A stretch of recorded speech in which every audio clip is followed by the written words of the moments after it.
بسم الله الرحمن الرحيم الحمد لله رب العالمين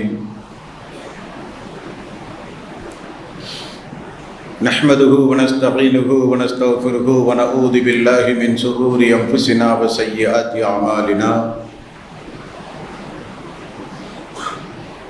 من يهده الله فلا مضل له ومن يضلل فلا هادي له واشهد ان لا اله الا الله وحده لا شريك له واشهد ان محمدا عبده ورسوله يا ايها الذين امنوا اتقوا الله حق تقاته ولا تموتن الا وانتم مسلمون يا ايها الناس اتقوا ربكم الذي خلقكم من نفس واحده وخلق منها زوجها وبث منهما رجالا كثيرا ونساء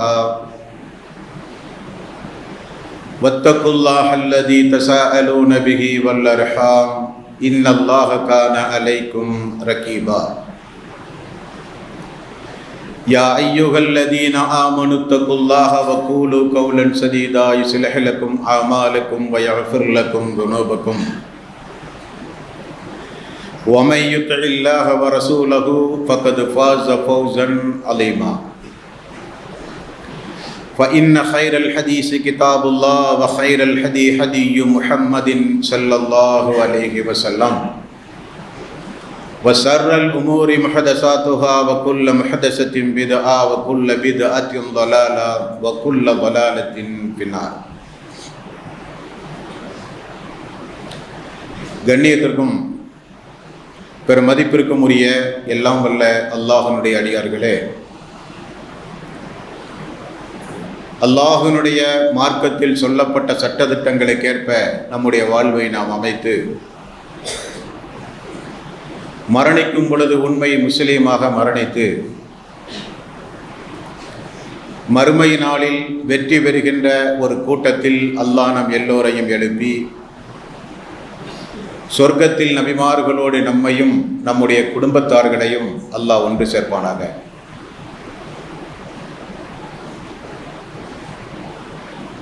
அன்பிற்கும் பாசத்திற்கும் உரிய சகோதரர்களே, தாய்மார்களே, பெரியோர்களே, அல்லாஹு தஆலா அவனுடைய அருள்மறையாம் திருக்குர்ஆனில்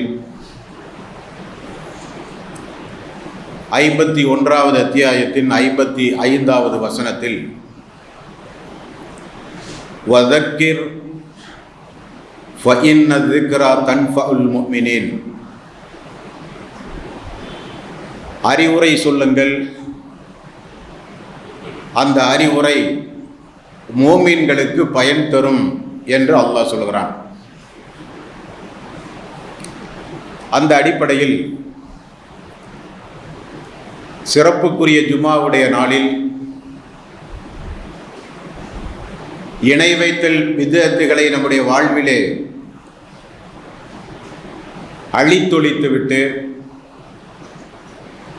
ஒரு உண்மை இறை விசுவாசிகளாக நாமெல்லாம் இந்த உலகில் வாழ்ந்து கொண்டிருக்கின்றோம். அறிவுரை இறை விசுவாசிகளுக்கு பயன் தரும் என்று அல்லாஹ் கூறிய அந்த நம்பிக்கையின் அடிப்படையில் ஒரு முக்கியமான ஒரு விஷயத்தை இந்த ஜும்மாவுடைய நாளில் உங்களுடைய கவனத்தில் நான் பதிவு செய்து கொள்ள கடமைப்பட்டிருக்கிறேன்.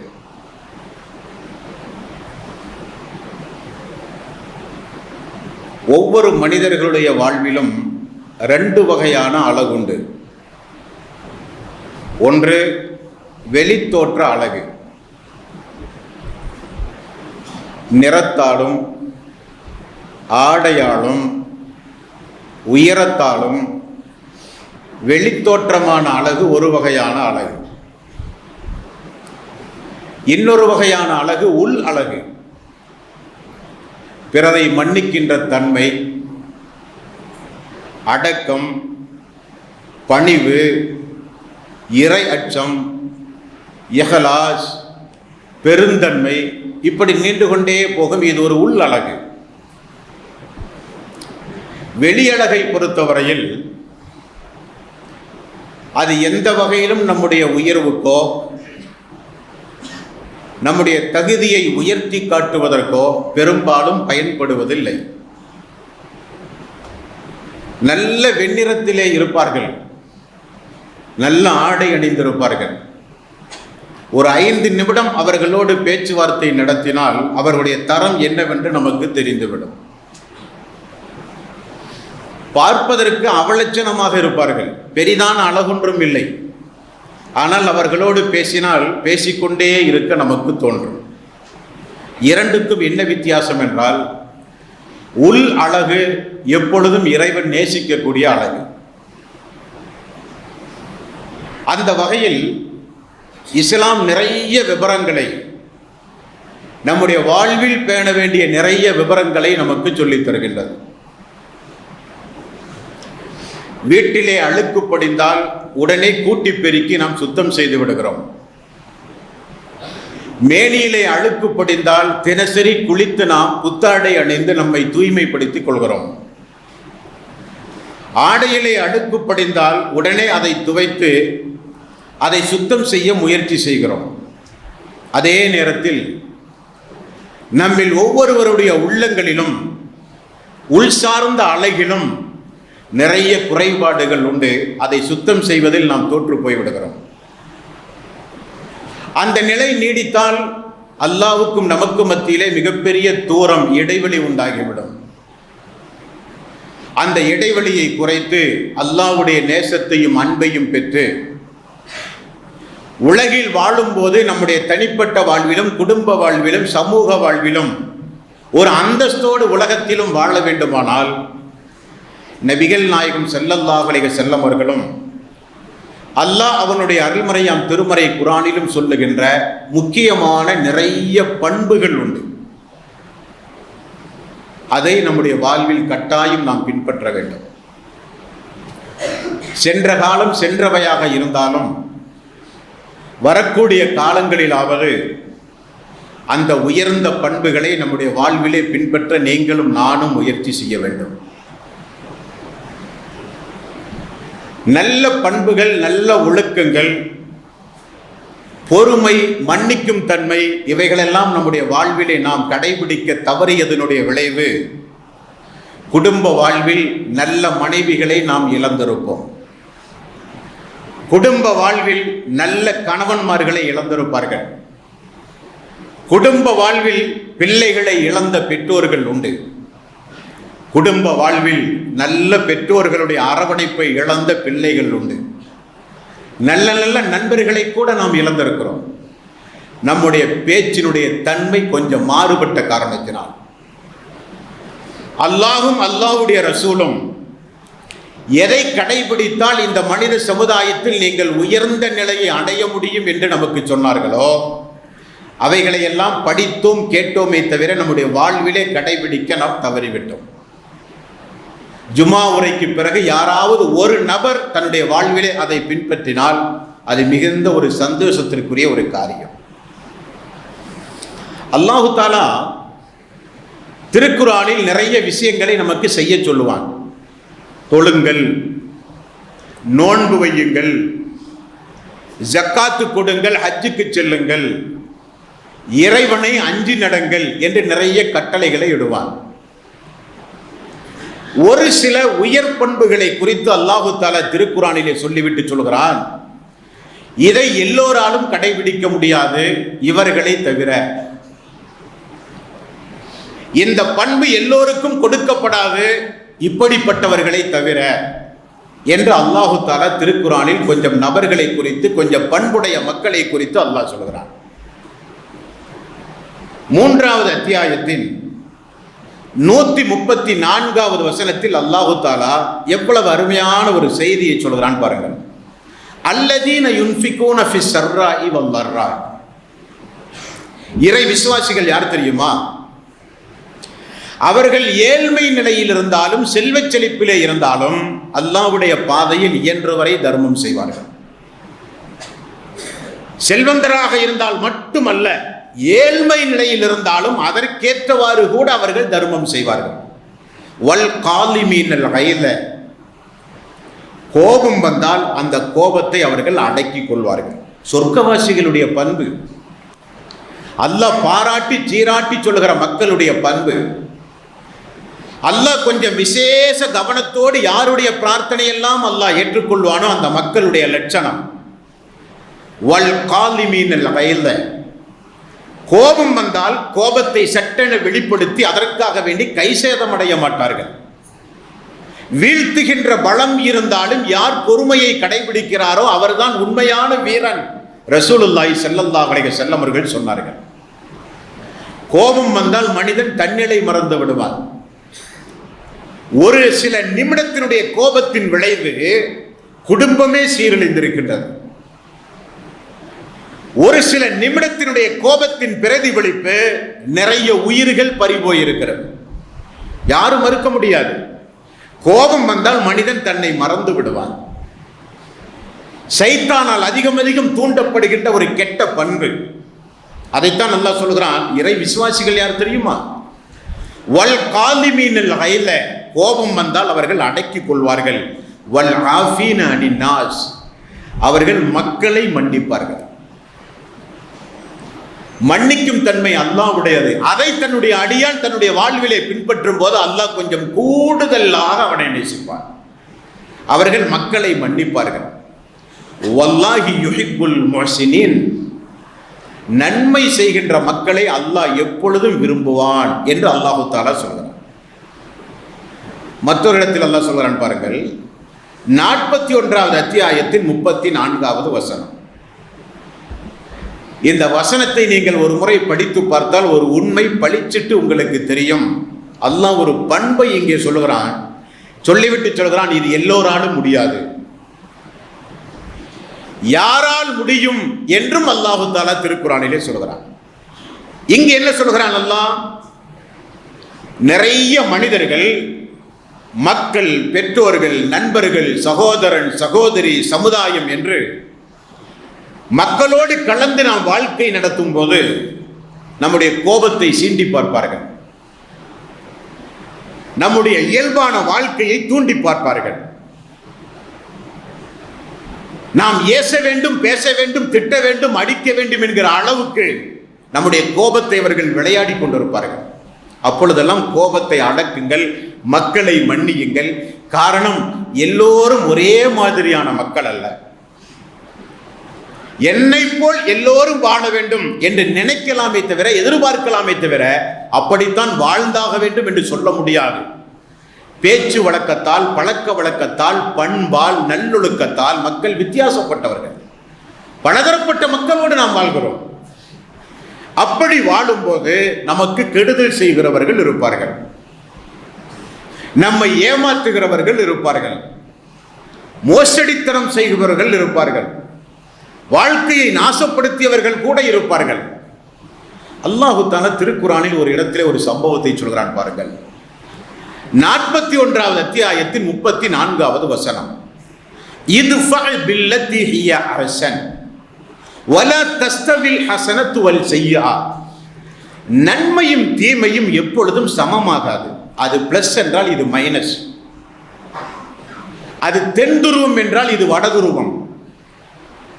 நன்மையும் தீமையும் ஒரு காலம் சமமாகாது. இத்ஃபா பில்லதி ஹிய அஹ்சன், நல்லதை கொண்டே நீங்கள் அந்த தீமையை தடுங்கள். தீமையை தடுக்கலாம், தீமையை விட்டு விலகலாம், ஒரு தீமைக்கு எதிராக போராடலாம். ஒரு தீமையை கண்டால் வாயினால், கையினால், மனதால் 3 வகையான போராட்டங்கள் நிகழ்த்தலாம். அந்த தீமைக்கு நாம் ஆளாகிவிடக் கூடாது என்பதற்காக. ஆனால் அல்லாஹ் இங்கே என்ன சொல்றான் தெரியுமா? தீமை செய்கிற மக்களுக்கு நீங்கள் நன்மையை செய்யுங்கள். ஃபைதல்லதி பைனக வ பைனஹு அதாவத்துன் கஅன்னஹு வலியுன் ஹமீம். அப்படி உங்களுக்கு ஒரு தீங்கு செய்கிற மனிதனுக்கு நீங்கள் திரும்ப ஒரு தீங்கு செய்யாமல் நன்மையை செய்தால், தீங்கு செய்கிற மனிதனை மன்னித்தால் என்று அல்ல, தீங்கு செய்கிற மனிதனை விட்டு விலகினால் என்று அல்ல. அல்லாஹ் இங்கே கூடுதலாக ஒன்றை சொல்கிறான். மனிதர்கள் உங்களுக்கு தீங்கு விளைவித்தால் அந்த தீங்கு செய்கிற மக்களுக்கு ஒரு நன்மையை திரும்ப செய்யுங்கள். அப்படி நீங்கள் செய்தால் பகைவர்கள் நண்பர்களாக மாறிவிடுவார்கள், எதிரிகள் நண்பர்களாக மாறிவிடுவார்கள், விரோதிகள் குரோதங்களை விட்டு விலகி உங்களை நேசிக்க ஆரம்பிப்பார்கள். இவ்வளவு கெடுதிகளை செய்தும் நம்மை நேசிக்கிறாரே, இவ்வளவு கெடுதிகள் தீமைகள் நாம் செய்தும் நமக்கு உபகாரம் செய்கிறாரே, சிந்திக்க தோன்றும். அல்லாஹ்வே சொல்கிறான், பகைவர்கள் நண்பர்களாக மாறுவார்கள், தீயவர்கள் நல்லவர்களாக மாறுவார்கள், வெறுத்தவர்களுடைய உள்ளங்கள் எல்லாம் மாறி உங்களை நேசிக்க ஆரம்பிக்கும். ஆகவே அவர்களுக்கு கொஞ்சம் நல்லதை செய்யுங்கள் என்று அல்லாஹ் சொல்லிவிட்டு, ஒமா யுலக்காஹா இல்லல்லதீன ஸபரு, இந்த பண்பு யாரால் முடியும் தெரியுமா? எல்லோராலும் முடியாது. அவன் கோபப்பட்டால் நானும் கோபப்படுவேன், அவர் பேசினால் நானும் பேசுவேன், அவர் அடித்தால் நானும் திரும்ப அடிப்பேன். அது எனது உரிமைதான். ஆனால் அல்லாஹு தஆலா உயர்ந்த பண்புடைய மக்களுடைய லட்சணமாக சொல்லும் போது அந்த உரிமையை கொஞ்சம் தளர்த்தி, தீமை செய்கிற மக்களை கொஞ்சம் நன்மையை செய்து, வேண்டாத தீய பேச்சுக்களை பேசிய மக்களை கொஞ்சம் மன்னித்து, தீமை செய்த மக்களுக்கு திரும்ப நீங்கள் நன்மையை செய்தால் அவர்கள் உங்களுக்கு நண்பர்களாக மாறுவார்கள். இது குடும்பத்திற்கு பொருந்தும், நண்பர்களுக்கு பொருந்தும், வியாபார வாடிக்கையாளர்களுக்கு பொருந்தும். உண்மையான இறை விசுவாசிகள் இப்படி நடக்க ஆரம்பித்தால் குடும்பங்களிலும் நட்பு வட்டங்களிலும் சமூகத்திலும் எதிரிகள் கூட இல்லாமல் போய்விடுவார்கள். அதைத்தான் அல்லாஹ் சொல்கிறான். இது யாரால் முடியும் தெரியுமா? ஒமா யுலக்காஹா இல்லல்லதீன ஸபரு, பொறுமையுடைய மக்களை தவிர யாருக்கும் இந்த பண்பு கொடுக்கப்படாது. யார் பொறுமையாக இந்த உலகத்தில் வாழ்கிறார்களோ, யார் எனக்கு பொறுமையோடு தான் இந்த உலகத்தில் வாழ்வேன் என்று லட்சியம் எடுத்து வாழ்கிறார்களோ அவர்களுக்கு இந்த பண்புகள் வழங்கப்படும். ஒமா யுலக்காஹா இல்லா துல் ஹல்லில் அலீம், மகத்தான பாக்கியம் யாருக்கெல்லாம் நான் கொடுக்கின்றேனோ அவர்களுக்கு இந்த பண்பு பொருந்தும், இருக்கும் என்று அல்லாஹு தஆலா திருக்குர்ஆனிலே சொல்கிறான். அப்படியானால் நாம் நம்முடைய வாழ்வில் கோபப்பட்டு நிறைய காரியங்களை இழந்திருக்கிறோம், இல்லை என்று யாரும் சொல்லவே முடியாது. குடும்பங்களில் விலை மதிக்க முடியாத பொக்கிஷங்களை இழந்திருக்கிறோம், இல்லை என்று சொல்ல முடியுமா? உயிருக்குயிரான நண்பர்களை பகைவர்களாக கூட நாம் பார்த்திருக்கிறோம், இல்லை என்று சொல்ல முடியுமா? எத்தனையோ வியாபார வாடிக்கையாளர்களை நாம் இழந்திருக்கிறோம், இல்லை என்று மறுக்க முடியுமா? பிள்ளைகளை இழந்த பெற்றோர்கள் உண்டு, பெற்றோர்களை இழந்த பிள்ளைகள் உண்டு, கணவனை இழந்த மனைவிகள் உண்டு, மனைவியினை இழந்த கணவன்கள் உண்டு. நம்முடைய கோபத்தால், நம்முடைய ஆணவத்தால், நம்முடைய அகம்பாவத்தால், நம்முடைய தற்பெருமையால், நம்முடைய தீய குணத்தால் சமுதாயத்தில் நிறையவே நாம் இழந்திருக்கிறோம். அது நல்லவர்களுடைய பண்பல்ல, சொர்க்கவாசிகளுடைய பண்பல்ல. அது யாருடைய பண்பு என்று கூட அல்லாஹ் திருக்குர்ஆனில் நிறைய இடங்களிலே அல்லாஹு தஆலா நமக்கு சொல்லித் தருகிறான். உண்மையான இறை விசுவாசிகள் எப்படிப்பட்டவர்கள் தெரியுமா? அல்லாஹு தஆலா அவனுடைய அருள்மறையாம் திருமறை குர்ஆனில் மார்க்க சட்டங்கள் என்று, இபாதத்துகள் என்று நிறையவே அல்லாஹு தஆலா கூறியிருக்கிறான். அதற்கு ஏற்ப இறை விசுவாசிகளுடைய பண்பு, முத்தகீன்களுடைய பண்பு, முஃமின்களுடைய பண்பு, இறை விசுவாசிகளுடைய பண்பு என்றெல்லாம் அல்லாஹு தஆலா திருக்குர்ஆனில் நிறைய சமூக சம்பந்தமான விவரங்களையும் நமக்கு சொல்லித் தருகிறான். நம்மெல்லாம் மனிதர்கள் தானே, நம்முடைய வாழ்விலே மாற்றங்களே நிகராதான். மாற்றங்கள் நிகழும். பள்ளி பருவத்தில் நமக்கு ஒரு பழக்கம், மாணவ பருவத்தில் நமக்கு ஒரு பழக்கம், திருமண வயதில் நமக்கு ஒரு பழக்கம், பிள்ளைகளை பெற்றெடுத்தால் இன்னும் கொஞ்சம் பழக்கம், பெற்றோர்கள் நம்முடைய பேரம்பேத்திகளை பெற்றெடுத்தால் இன்னும் கொஞ்சம் அனுபவம், முதிர்ந்த வாழ்வு. எத்தனை மாற்றங்கள் வாழ்விலே. நான் இப்படித்தான் காலமெல்லாம் வாழ்வேன் என்று இருந்தால் நாம் இழக்கப் போவது சொர்க்கத்தை. இந்த உலகத்தில் யாரும் நம்மை நேசிக்க மாட்டார்கள். ஒரு 40 நபர்கள் 100 நபர்கள் வேண்டும் அல்லவா நம்முடைய மரணத்திற்கு பிறகு நமக்காக இஹ்லாஸாக பிரார்த்தனை செய்து இறுதி அந்த ஜனாசா தொழுகை தொழுது அடக்கம் செய்ய. இஹ்லாஸாக மரண செய்தியை கேட்டால் செத்து தொலைந்தான் சனியன் என்று யாரும் நம்மை ஏசிவிடக் கூடாது. கொஞ்ச காலம் இன்னும் இவன் வாழ்ந்திருக்க வேண்டுமே, நல்ல மனிதராயிற்றே, எல்லோரிடத்திலும் நல்ல பண்போடு பழகியவராயிற்றே, நல்ல குடும்பத்திற்கேற்ற தலைவராயிற்றே, நல்ல பிள்ளைக்கேற்ற பெற்றோர்களாயிற்றே, நல்ல கணவனுக்கேற்ற மனைவியாயிற்றே, நல்ல மனைவிக்கேற்ற கணவனாயிற்றே என்று எல்லோரும் நம்மை இறந்த பிறகு கூட உயிர் இந்த உடம்பை விட்டு பிரிந்து பூமிக்கடியில் நம்மை கொண்டு போய் அடக்கம் செய்தாலும் மனித உள்ளங்களில் வாழ பழக வேண்டும். எப்பொழுதும் எல்லோரும் நம்மை நினைத்துக் கொண்டே இருக்க வேண்டும். யாருடைய ஏச்சுக்கும் பேச்சுக்கும் சாபத்திற்கும் ஆளாகி வெறுப்பு கலந்த உணர்வோடு இந்த பூமியில் வாழ்வதிலிருந்து கொஞ்சம் விலகி பழக வேண்டும். அது நல்ல போக்கல்ல, அது இறை விசுவாசிகளுடைய போக்கல்ல. ரசூலுல்லாஹி ஸல்லல்லாஹு அலைஹி வஸல்லம் அவர்களை குறித்து அல்லாஹ் திருக்குர்ஆனில் என்ன சொல்கிறான்? நற்குணத்தின் பிறப்பிடம் என்று அல்லாஹ் சொல்கிறான். அல்லாஹ்வுடைய தூதர் ஒரு இஸ்லாமிய ஆட்சி செய்திருந்தாலும் ஆட்சியை காட்டி மிரட்டி சாதித்ததை காட்டிலும் மன்னிக்கும் தன்மையோடு நிறைய காரியங்களை ரசூல் ஸல்லல்லாஹு அலைஹி வஸல்லம் அவர்கள் சாதித்தார்கள். கொஞ்சம் கூட மாறாமல் அப்படியே வாழ்ந்தார்கள் சஹாபாக்கள். இல்லை என்று சொல்ல முடியுமா? வசனங்களுக்கு உயிரோட்டம் கொடுத்து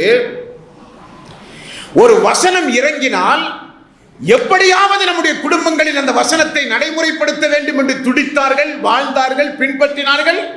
சொர்க்கவாசிகளாக இந்த பூமியிலே நடமாடினார்கள். நம்மால் முடியாதா? நம்மால் அப்படி நடக்கவே முடியாதா? நான் என்னுடைய பழக்க வழக்கத்தை யாருக்காக வேண்டி விட்டுக் கொடுக்க முடியாது என்றால் அவன் தன்னைத்தானே ஏமாற்றுகிறான் என்று பொருள்.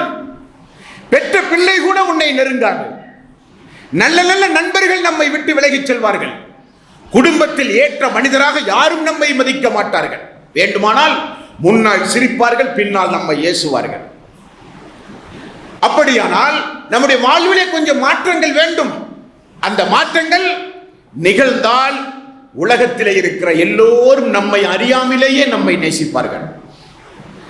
நாம் சொல்லாமலேயே நமக்காக வேண்டி பிரார்த்தனை செய்வார்கள். அவர்களுக்கு செய்கிற பிரார்த்தனையில் நம்மையும் கொஞ்சம் உள்வாங்கி பிரார்த்தனை செய்வார்கள். நமக்கு ஒரு நோய் வந்தால் துடிதுடித்து போவார்கள். நமக்கு ஒரு இழப்பு ஏற்பட்டால் ஓடோடி வருவார்கள். அப்படிப்பட்ட ஒரு சமூகத்தை, நண்பர்களை, மனிதர்களை நாம் உருவாக்க பழகி கொள்ள வேண்டும். அதற்கு முதற்கட்டம் கோபத்தை கொஞ்சம் கட்டுப்படுத்த வேண்டும். மனிதர்களை கொஞ்சம் மன்னிக்க வேண்டும். மென்மையான நடத்தை, நல்ல ஒழுக்கம் நம்முடைய வாழ்விலே கட்டாயம் வேண்டும். நபிகள் நாயகம் ஸல்லல்லாஹு அலைஹி வஸல்லம் அவர்கள் சொன்ன செய்தி புகாரியில் 6065வது செய்தி. புகாரியிலும் முஸ்லிமிலும் இந்த சகோதரத்துவம் சம்பந்தமான நபிமொழிகளை நீங்கள் படித்து பாருங்கள். அந்த பாடம் முடியும் போது நிச்சயம் உங்களுடைய கண்களிலே கண்ணீர் வரும். யாரும் மறுக்க முடியாது. உள்ளங்கள் வெதும்ப ஆரம்பிக்கும். இப்படி ஒரு கெட்ட மனிதனாக இந்த பூமியில் நான் நடக்கின்றேனே, யாரையும் நேசிக்காமல், அன்பு பாராட்டாமல், பாதிக்கப்பட்ட மனிதனுக்கு உபகாரம் செய்யாமல், அவர் எப்பொழுது நம்மை விட கீழ்நிலையில் அடைவார் என்று எதிர்பார்த்து வாழ்ந்து கொண்டிருந்த குற்ற உணர்வுள்ள யாராக இருந்தாலும் சரி, புகாரி, முஸ்லிம் போன்ற நபித்துவத்தை நீங்கள் நபிமொழிகளை படித்து பார்த்தால் நெஞ்சமெல்லாம் பதபதைக்கும்.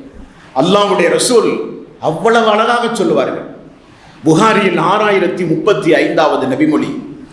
ரசூலுல்லாஹி ஸல்லல்லாஹு அலைஹி வஸல்லம் அவர்கள் சொன்னார்கள், அன்ன ரசூலுல்லாஹி ஸல்லல்லாஹு அலைஹி வஸல்லம் லா தபாஅது, ஒருவருக்கொருவர் கோபம் கொள்ளாதீர்கள். அது இறை விசுவாசியுடைய பண்பல்ல. ஒருவருக்கொருவர் கோபம் கொள்ளாதீர்கள்.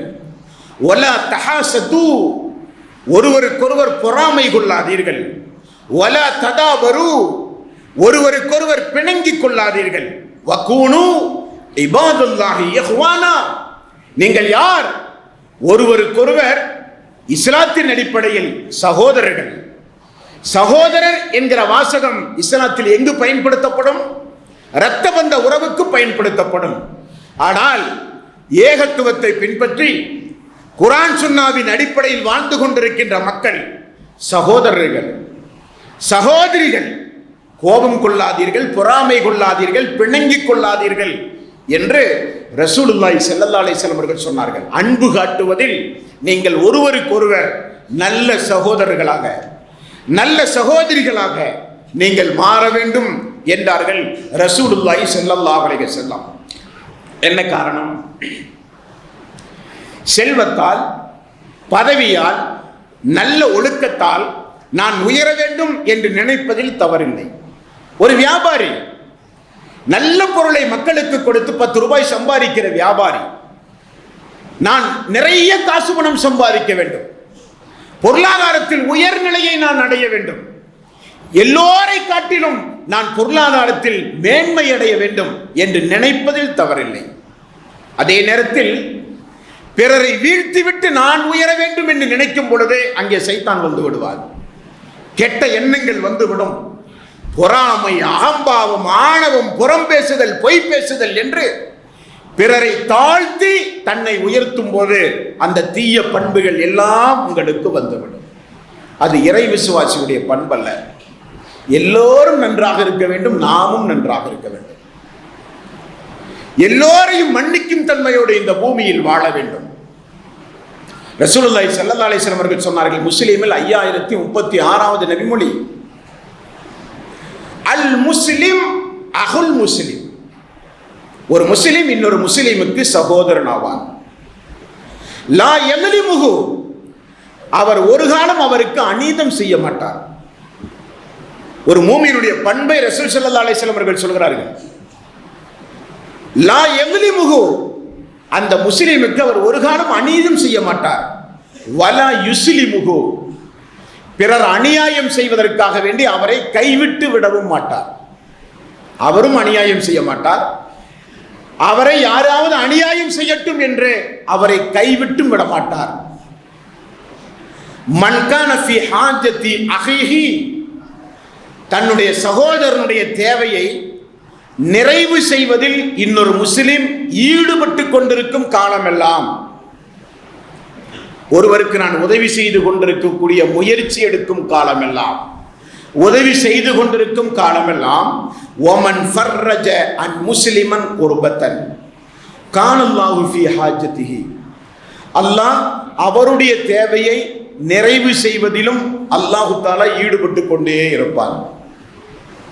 ஒமன் ஃபர்ரஜ அன் முஸ்லிமன் குர்பத்தன், ஒரு முஸ்லிமின் துன்பத்தை இன்னொரு முஸ்லிம் நீக்கினார், ஃபர்ரஜல்லாஹு அன்ஹு பிஹா குர்பத்தன் மின் குர்பி யௌமில் கியாமா, மறுமை நாளில் அவருடைய துன்பத்தை விட்டும் அல்லாஹு தஆலா அவரை காப்பாற்றுவார்.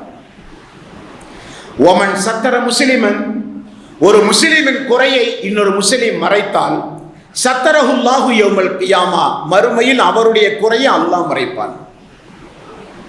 எவ்வளவு உயர்ரகமான ஒரு பண்பு! ஒரு சமூகத்திற்கு தேவையான பண்பு, ஒரு குடும்பத்திற்கு தேவையான ஒரு பண்பு, ஒரு நட்பு வட்டங்களுக்கு தேவையான ஒரு பண்பு ரசூலுல்லாஹி ஸல்லல்லாஹு அலைஹி வஸல்லம் அவர்கள் சொன்னார்கள். அப்படி வாழ்ந்தும் காட்டினார்கள் சஹாபாக்கள். ஆகவேதான் ஆரம்பத்திலே சொன்னேன், உள் அழகு என்பது எப்பொழுதும் நம்மை உயர்நிலைக்கு கொண்டு செல்லும். வெளி அழகு முக்கியம் அல்ல. அது பிறப்பின் அடிப்படையில், நாட்டு சூழ்நிலையின் அடிப்படையில் வெறுப்பு, கருப்பு என்றெல்லாம் மாறிவிடும். உள் அழகு என்பது மிக மிக முக்கியம். ஒரு செய்தியை சொல்லவா? ரசூலுல்லாஹி ஸல்லல்லாஹு அலைஹி வஸல்லம் அவர்கள் ஒரு நாள் தன்னுடைய பேர குழந்தையை முத்தி கொஞ்சிக் கொண்டிருந்தார்கள். புகாரியில் 5997வது செய்தி. பேர குழந்தைகளோடு விளையாடி கொண்டிருக்கிறார்கள். ஹசன் ஹுசைன் அவர்களோடு கொஞ்சி குழாவிக் கொண்டிருக்கிறார்கள் ரசூல் ஸல்லல்லாஹு அலைஹி வஸல்லம். மல்லா யர்ஹமு லா யுர்ஹமு. அப்பொழுது அங்கு அக்ரா பின் ஹாஃபிஸ் ரலியல்லாஹு அன்ஹு அவர்கள் வருகிறார்கள். யா ரசூலல்லாஹ், எனக்கு 10க்கும் மேற்பட்ட குழந்தைகள் உண்டு, ஒரு குழந்தையை கூட நான் முத்தமிடுவதில்லை. ரசூல் ஸல்லல்லாஹு அலைஹி வஸல்லம் அவர்கள் சொன்னார்கள், மல்லா யர்ஹமு லா யுர்ஹமு. அன்பு காட்டாதவர் அன்பு காட்டப்பட மாட்டார். மக்களிடத்தில் அன்பு காட்டாவிட்டால் அல்லாஹ் உங்களுக்கு அன்பு காட்ட மாட்டான். படைப்பினங்களின் மீது நீங்கள் கருணை காட்டாவிட்டால் படைத்தவன் உங்களுக்கு கருணை காட்ட மாட்டான். ரசூலுல்லாஹி ஸல்லல்லாஹு அலைஹி வஸல்லம் அவர்கள் சொன்னார்கள். மற்றொரு செய்தி புகாரியில் 5998. ஆயிஷா ரலியல்லாஹு அன்ஹா அவர்கள் வீட்டிலே இருக்கிறார்கள். ரசூல் ஸல்லல்லாஹு அலைஹி வஸல்லம் இடத்தில் ஒரு நபி தோழர் வருகிறார். துக்கப்பிலூன சிபியான், யா ரசூலல்லாஹ், நாங்கள் சின்ன சின்ன குழந்தைகளை முத்தமிட மாட்டோம். ஃபமா நுக்கப்பிலுஹும், அவர்களை நாங்கள் கொஞ்சவும் மாட்டோம். ரசூல் ஸல்லல்லாஹு அலைஹி வஸல்லம் அந்த தோழரை பார்த்து ஒரே வார்த்தை தான் சொன்னார்கள். அவ் அம்லிகுலக அன் நஜஅல்லாஹு மின் கௌபிலிக ரஹ்மா, உன்னுடைய உள்ளத்திலிருந்து அன்பு, கருணை, இரக்கத்தை அல்லாஹ் நீக்கி விட்டதற்கு நான் என்ன செய்ய முடியும்? எவ்வளவு அருமையான வாசகம் பாருங்க. யா ரசூலல்லாஹ், குழந்தைகளை நாங்கள் முத்தமிடுவதே இல்லை.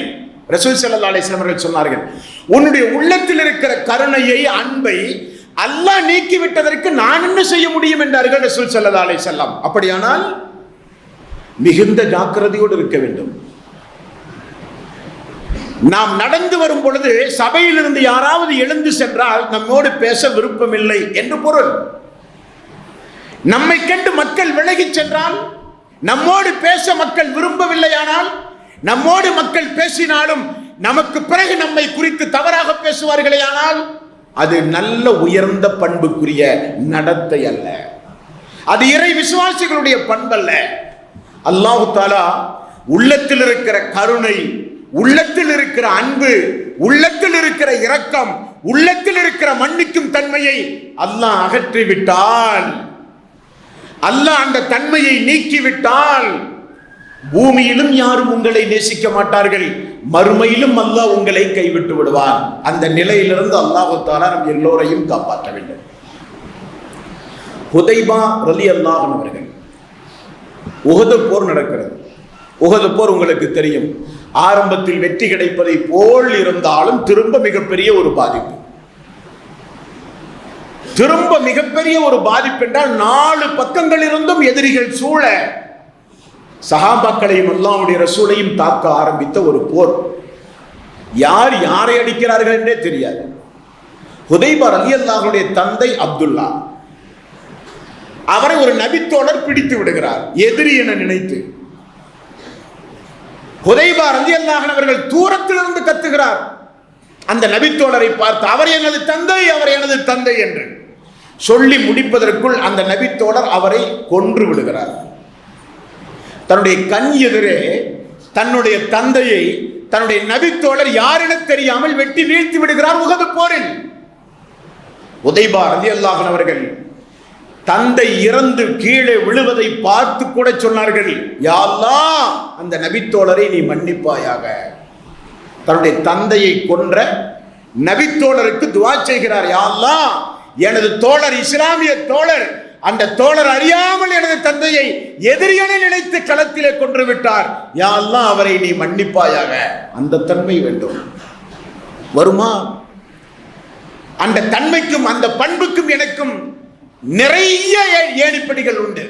என்னை நான் மாற்ற முடியாது என நினைத்தால் நம்மை நாமே ஏமாத்துகிறோம் என்று பொருள்.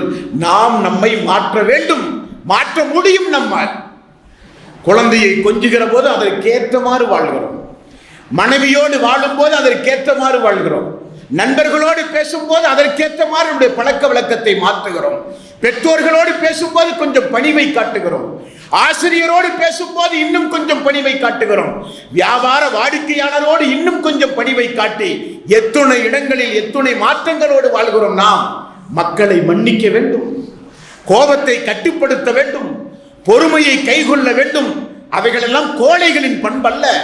ரசூலுல்லாஹி ஸல்லல்லாஹு அலைஹி வஸல்லம் அவர்கள் சொன்னார்கள், பிறரை வீழ்த்த முடியும் என்று இருந்தும் கூட யார் பொறுமையை கடைபிடிக்கிறானோ அவன்தான் உண்மையான வீரன் என்றார்கள் ரசூலுல்லாஹி ஸல்லல்லாஹு அலைஹி வஸல்லம்.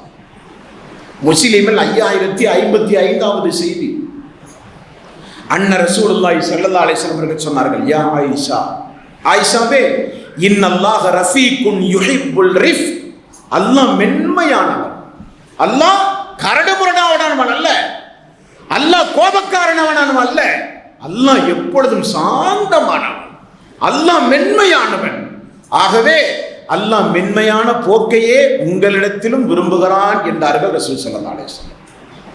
அல்லாஹ் மென்மையான போக்கையே விரும்புகிறான். வயுதி அல ரிஸ்கி, வன்மைக்கும் வன்மை அல்லாதவர்க்கெல்லாம் வழங்குவதை காட்டிலும் அல்லாஹ் வமா லா யுத்தி அலா மா வாசி. மென்மைக்கு அல்லாஹ் வழங்குவான், சாந்தமான குணத்திற்கு அல்லாஹ் வழங்குவான். இந்த பூமியில் அல்லாஹுவால் படைத்த படைப்புங்களுக்கு மத்தியில் நீ வாழும்போது உன்னை தாழ்த்தி பணிவோடு மன்னிக்கும் தன்மையோடு நீ வாழும் காலமெல்லாம் அல்லாஹ் உன்னை உயர்த்தியே காட்டுவான் என்றார்கள் ரசூலுல்லாஹி ஸல்லல்லாஹு அலைஹி வஸல்லம்.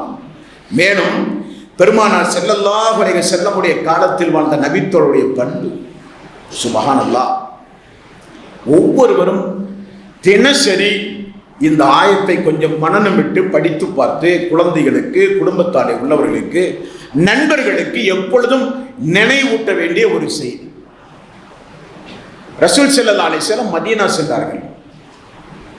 மதீனா சென்றால் ரசூல் ஸல்லல்லாஹு அலைஹி வஸல்லம் அவர்களை எப்படியாவது வீழ்த்த வேண்டும் என்பதற்காக ஆற்றிலே விஷம் தடவி, உணவிலே விஷம் தடவி, விருந்துக்கு அழைத்து அந்த விருந்தை உண்ணச் செய்து கொலை முயற்சி செய்தார்கள். அங்குமிங்குமாக முஸ்லிக்குகளுக்கு உதவிகள் செய்து, நாட்டுக்கு எதிராக கிளர்ச்சிகள் செய்து, இஸ்லாத்தையும் இஸ்லாமிய சாம்ராஜ்யத்தையும் முஹம்மதையும் முஹம்மதுடைய குடும்பத்தையும் அழிக்க வேண்டும் என முயற்சி செய்தார்கள். பல முயற்சிகளில் ஒரு முயற்சி, ஒரு அவதூறு ரசூல் ஸல்லல்லாஹு அலைஹி வஸல்லம் அவருடைய மனைவி ஆயிஷா அவர்களின் மீது. அவதூறு என்று சொன்னால் சாதாரணமான அவதூறு அல்ல. ஆயிஷா ரலியல்லாஹு அன்ஹா அவர்களுக்கும் இன்னொரு ஆணுக்கும் தொடர்பு படுத்தி சம்பந்தப்படுத்தி உள்ள ஒரு அவதூறு. 1 மாத காலம், இன்னொரு ஹதீஸிலே பார்க்கிறோம் 2 மாத காலம் ரசூல் ஸல்லல்லாஹு அலைஹி வஸல்லம் குடும்ப நிம்மதி மட்டுமல்ல, மதீனாவே மரண வீடு போல் ஆகிவிட்டது. எங்கு பார்த்தாலும் ஒரே சோகம், எங்கு பார்த்தாலும் ஒரே அழுகை. ரசூல் ஸல்லல்லாஹு அலைஹி வஸல்லம் அவர்களுக்கு நிம்மதியே இல்லை. காரணம், அல்லாஹ் வஹி வருவதும் கொஞ்சம் தாமதமாகிவிட்டது. அந்த நேரத்தில் அபூபக்கர் சித்திக் அவர்களுக்கு ஒரு செய்தி வருகிறது. அபூபக்கர் அவர்களே, வெளியிலே இப்பொழுது சொல்லப்படுகிற அவதூறு செய்தி பல மனிதர்களால், யூதர்களால், முனாஃபிக்குகளால் பரப்பப்பட்டாலும் உங்களுடைய வீட்டில் வளர்ந்து கொண்டிருக்கிறாரே மிஸ்தஹ் என்கிறவர், உங்களுடைய உணவை உண்டு கொண்டிருக்கிறாரே மிஸ்தஹ் என்பவர், உங்களுடைய அரவணைப்பில் இருந்து கொண்டிருக்கிறாரே மிஸ்தஹ் என்பவர், உங்களுடைய செலவீன தொகையை பெற்று வாழ்ந்து கொண்டிருக்கிறாரே மிஸ்தஹ் என்பவர், அவரும் சேர்ந்துதான் இந்த அவதூறு பிரச்சாரம் செய்கிறார் என்று சொன்னார். அபூபக்கர் அவர்களுக்கு கோபம் கொப்பளித்தது. ஊரார் புரியாமல் பேசினாலும் குடும்பத்தார்கள் விளக்கம் சொல்ல வேண்டும். ஊரார்கள் விளங்காமல் பேசினால் நண்பர்கள் விளக்க வேண்டும். அதுதான் நட்பு, அதுதான் குடும்பம். அந்த குடும்ப உறுப்பினரே இப்படி பேசுகிறாரே என்றவுடன் அவர் அல்லாஹ்விடத்தில் ஒரு சத்தியம் செய்து விடுகிறார். யா அல்லாஹ், இனி மிஸ்தகுக்கு நான் உணவு கொடுக்க மாட்டேன். எனது மகளின் மீது, தூதருடைய மனைவியின் மீது, உலக மக்களுடைய தாயின் மீது இந்த மிஸ்தகம் சேர்ந்து அவதூறு சொல்லிவிட்டாரே, அவை வீட்டில் இருந்து நான் துரத்துவேன். உணவு கொடுக்க மாட்டேன், உடை கொடுக்க மாட்டேன், உன் மீது சத்தியமிட்டு சொல்கிறேன் என்று ஒரு உறுதி பிரமாணம் எடுத்தார். 1000 நியாயமான காரணம் அன்றைக்கு அபூபக்கர் சித்திக் அவர்களுக்கு இருந்தது. அவர் எடுத்த முடிவு சரியானது, நாம் சொல்லுவோம். அப்படித்தான் முடிவெடுக்க வேண்டும் என்று நாமும் சொல்லுவோம். நாமும் அந்த நிலையில் இருந்தால் அதைத்தான் செய்வோம். ஆனால் அவர் சொர்க்கவாசி அல்லவா, சொர்க்கத்தை அல்லாஹ் கொடுப்பதாக தீர்மானித்த நபர் அல்லவா, ஈமானில் முதிர்ந்தவர் அல்லவா, தூதருக்கு நிறைய உபகாரம் செய்தவர் அல்லவா. அல்லாஹு தஆலா அவருடைய முடிவை கொஞ்சம் மாற்ற சொல்கிறான். என்ன சொல்கிறான்? 24வது அத்தியாயத்தின் 22வது வசனம், வலா யஅ்தலில் உலில் ஃபضل மின்கும் வஸ்ஸஅதி அய்யூது உலில் குர்பா வல் மசாகீன வல் முஹாஜிரீன ஃபீ ஸபீலில்லாஹ். உங்களில் வசதி படைத்த யாரும், அல்லாஹ் சொல்கிறான், அபூபக்கர் சித்திக் அவர்கள் எடுத்த முடிவுக்கு ஏற்றவாறு அல்லாஹ் சொல்கிறான், உங்களில் வசதி படைத்த யாரும் முஹாஜிர்களுக்கோ, ஏழை எளியவர்களுக்கோ, மிஸ்கீன்களுக்கோ எந்த உதவியும் செய்ய மாட்டேன் என்று அல்லாஹ்விடத்திலே சத்தியம் செய்ய வேண்டாம். வல் யஃபு வல் யஸ்ஃபஹு, அவரை மன்னித்து கொஞ்சம் அலட்சியம் செய்து விடுங்கள். அவருடைய புத்தி அவ்வளவுதான். அவருக்காக வேண்டி நம்முடைய தரத்தை நாம் குறைக்க முடியுமா? அப்படித்தான் சமூகத்திலே வாழ வேண்டும்.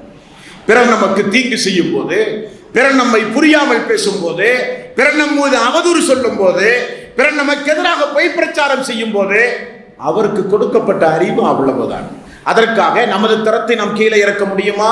அல்லாஹ் சொல்கிறான், அவரை அலட்சியம் செய்து மன்னித்து விடுங்களேன்.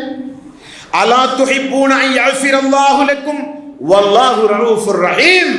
அபூபக்கர் அவர்களை பார்த்து அல்லாஹ் சொல்கிறான், அல்லாஹ் உங்களை மறுமையில் மன்னிக்க வேண்டும் என்று நீங்கள் விரும்ப மாட்டீர்களா?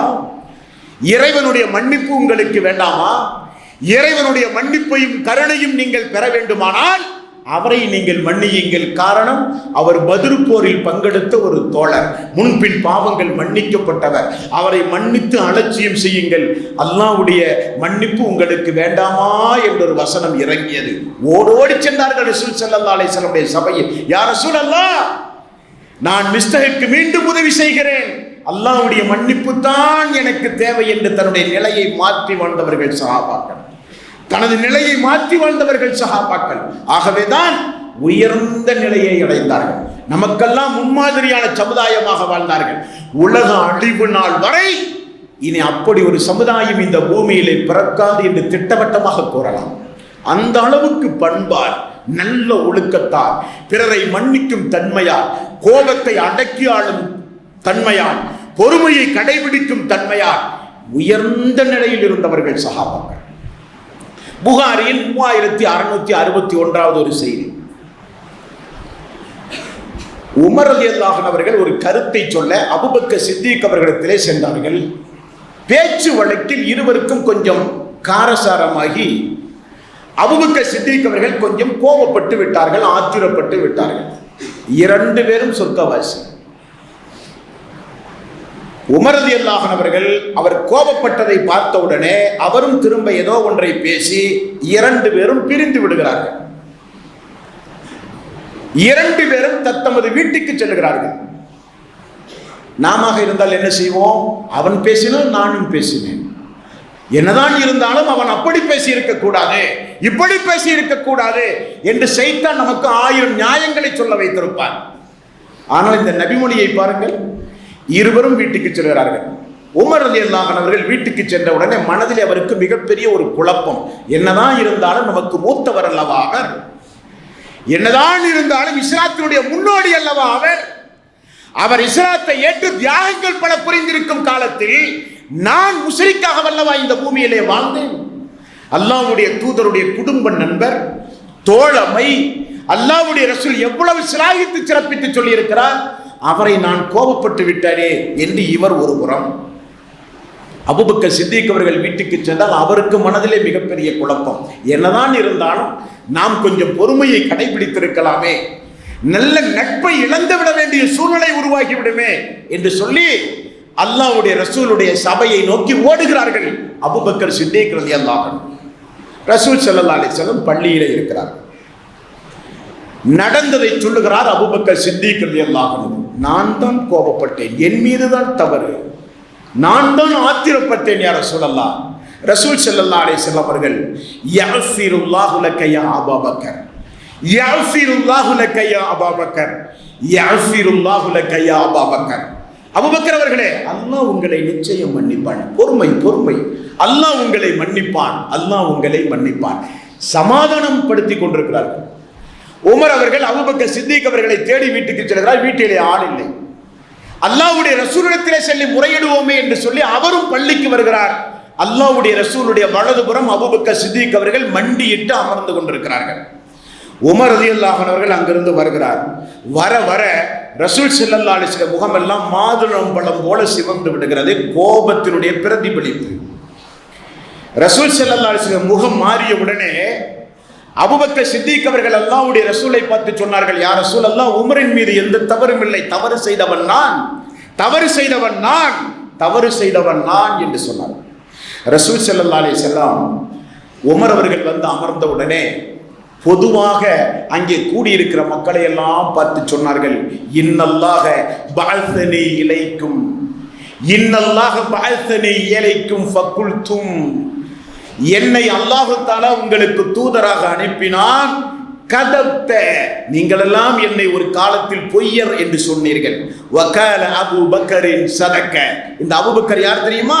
நீங்கள் எல்லாம் என்னை பொய்யன் பொய்யன் என்று பேசுகிற காலத்தில் இவர் உண்மையான ஒரு இறை தூதர் தான் என்று என்னை உண்மைப்படுத்திய அபூபக்கர் சித்தீக், அதிக உண்மைப்படுத்திய தோழர் இந்த தோழர்.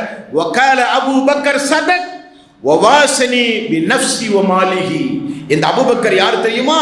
தன்னையும் தன்னுடைய செல்வத்தையும் அல்லாஹ்வுடைய பாதையிலே அர்ப்பணித்தவர் இவர். ஃபகல் அன்தும் தாரிகுலி சாஹிபி மர்ரத்தைன், ஆகவே என்னுடைய அபூபக்கரை எனக்காக வேண்டி நீங்கள் மன்னிக்க கூடாதா என்று கேட்டார்கள். எனது தோழர் இந்த அபூபக்கருக்கு நான் மன்னிப்பு கேட்கிறேன் என்றார்கள் ரசூலுல்லாஹி ஸல்லல்லாஹு அலைஹி வஸல்லம். உமர் அவர்கள் என்ன சொன்னார்கள் தெரியுமா? அல்லாஹ்வுடைய ரசூல் என்றைக்கு அந்த வார்த்தையை சொன்னார்களோ அன்றிலிருந்து அபூபக்கர் மரணிக்கின்ற வரை அவருடைய மனசு நோகாமல் நாங்கள் மதீனாவிலே நடப்போம், அவருக்கு சங்கடம் வராமல் நாங்கள் மதீனாவிலே நடப்போம் என்று சொல்லுகிற அளவுக்கு தகுதியால் அந்த மக்கள் உயர்ந்தார்கள். என்றால் எப்படி உயர்ந்தார்கள்? காசு பணத்தை கொண்டு உயர்ந்தார்களா? பேச்சு புலமையால் உயர்ந்தார்களா? ஆட்சி பலத்தால் உயர்ந்தார்களா? நான் சொன்னேனே, உள் அழகு, அந்த அழகால் உயர்ந்த மக்கள், அந்த நல்ல பண்பால் உயர்ந்த மக்கள். அது அல்லாஹு தாலா நேசிக்கக்கூடிய பண்பும் கூட. ஆகவே இறுதியாக ஒரே ஒரு செய்தியை மட்டும் நான் சொல்கிறேன்.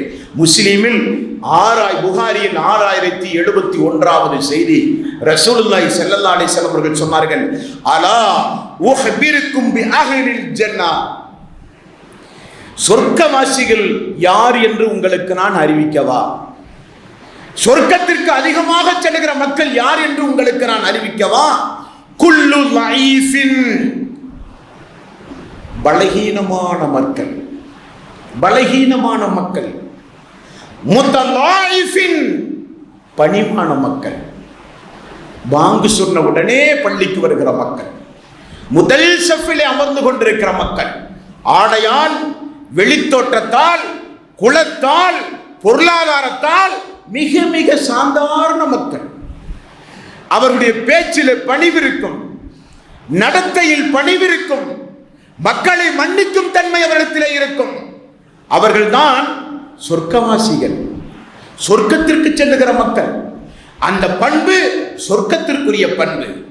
லவ் அக்ஸம அலல்லாஹி அபர்ர, அந்த மக்கள் யார் தெரியுமா?